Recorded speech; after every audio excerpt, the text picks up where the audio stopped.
Српскиот председател Александар Вучик изјави дека изборите нема да бидат главна тема доколку има проблеми со коронавирусот во земјата и зголемување на бројот на заразени лица.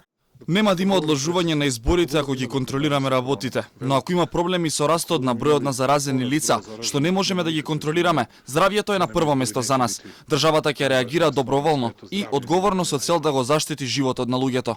На прашањето за епидемиолошката состојба во Врање, Вучик вели дека добил резултати кои биле подобри од претходниот ден.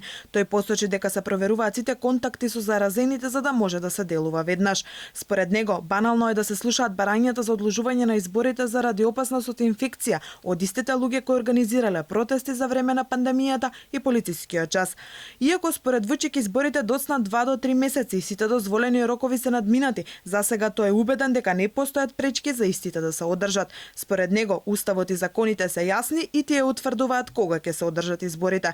Воедно Вучик рече дека неодамнешното привремено покачување од 10% на платите на здравствените работници останува трајно, наведувајќи дека веруваат и ќе дојде до ново покачување до крајот на годината, бидејќи тие покажале голема одговорност во епидемијата со коронавирусот.